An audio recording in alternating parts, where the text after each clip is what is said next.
Hello everyone, my name is Gurveen Singh and today I'm going to present the Network Design Assessment 1 presentation. These are my student details.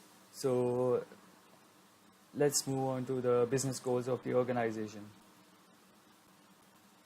The organization wants to upgrade their previous network so that their employees can spend less time on their business activities using the upgraded network because their previous network is making a lot more time consumption.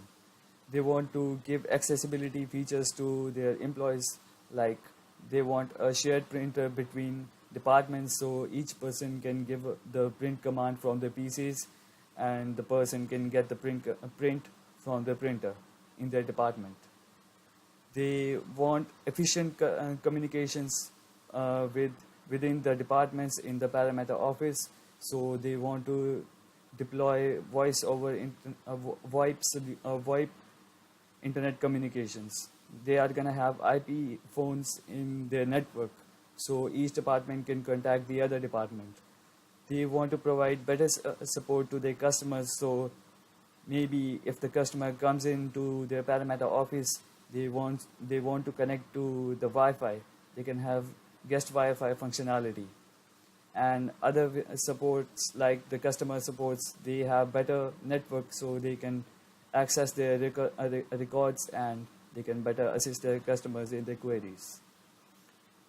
The the organization wants a secure network because if the network isn't secure, they don't want their networks to be compromised the next day they are implemented.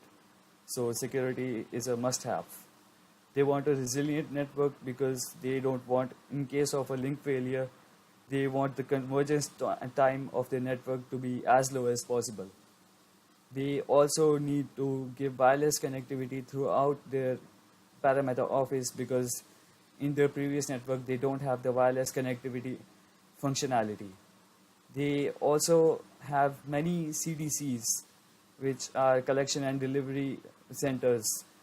They have throughout the New South Wales, they are distributed.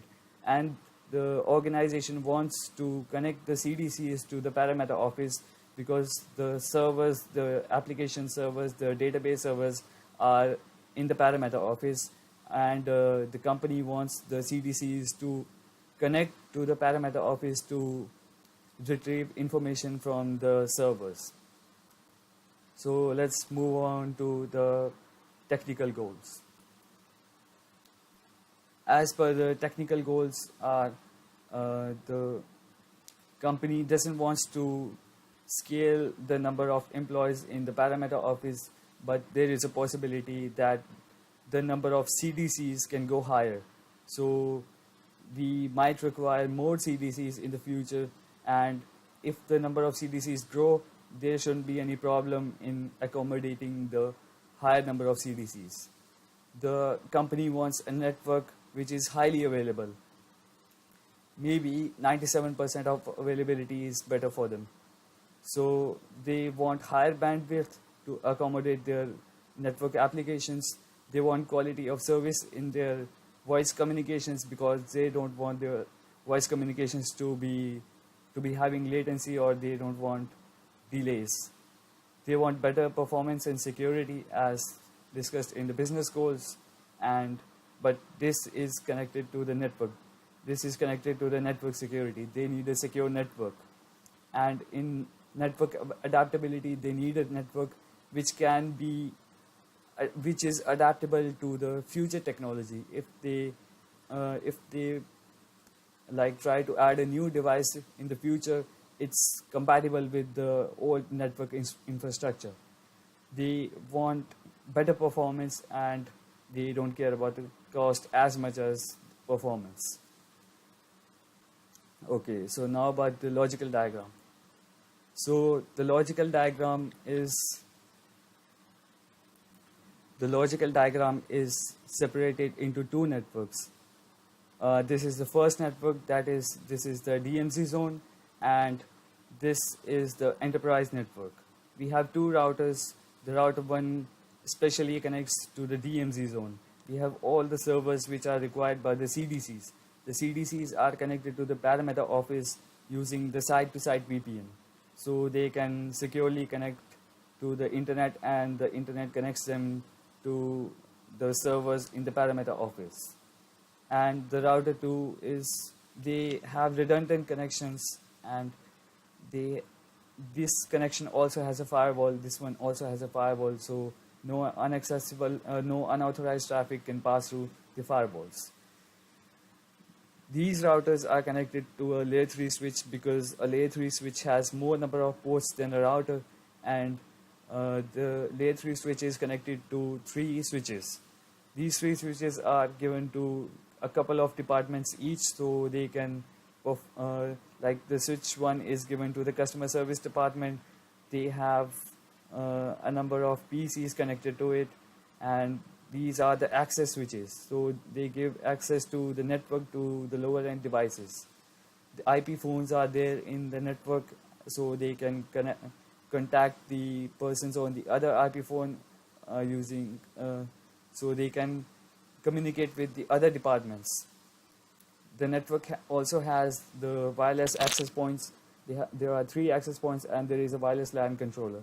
We have the DHCP server, so they can assign this addresses to all of these nodes in the network. We have the DNS server for the name services, and we don't need the DHCP servers for this network because all of these have the static IP addresses. The DHCP generated IP addresses, we need them in the access layer of the enterprise network. So the delivery staff can also connect to the servers in the parameter office using their delivery application. Okay, so now we have the subnet diagram. We have created 4 subnets for the access layer switches and 1 for the wireless LAN controller. The servers have static IP addresses, as well as the static IP addresses are assigned to the DMZ zone. We have 2 routers which are connected to the internet. We have the mask IP address ranges, and the mask is 255.255.255.192. We also have the hierarchy diagram. We have differentiated the various parts of the diagram into various zones. This is the DMZ zone, as already discussed.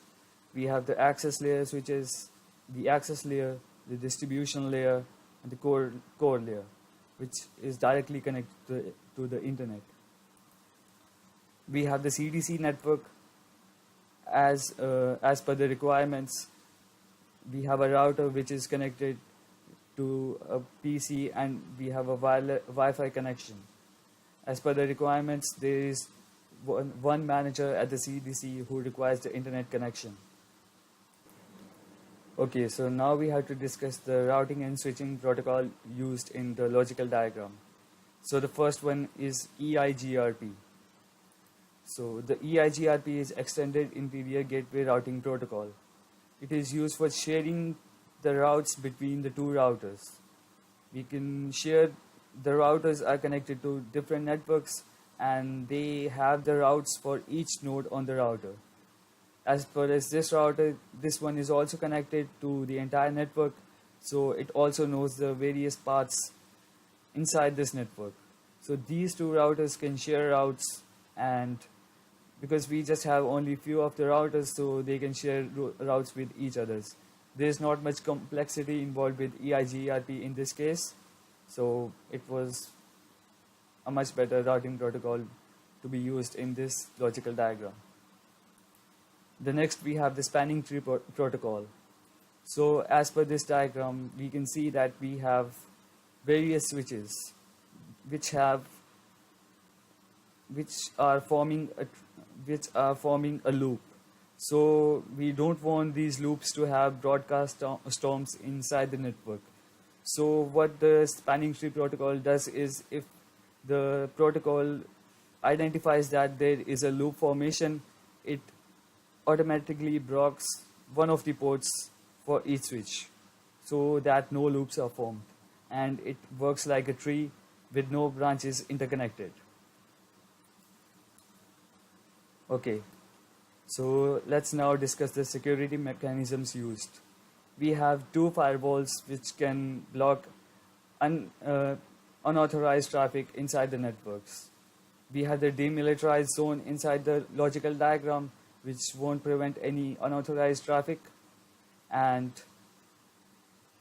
the demilitarized zone separates the enterprise network from the server locations.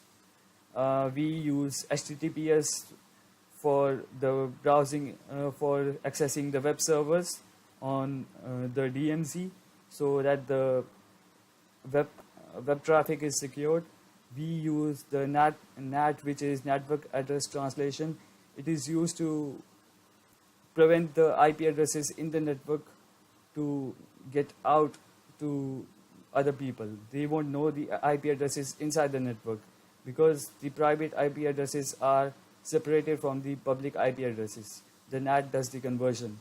We have the site-to-site VPN, which also ensures private connection between the CDC and the parameter office.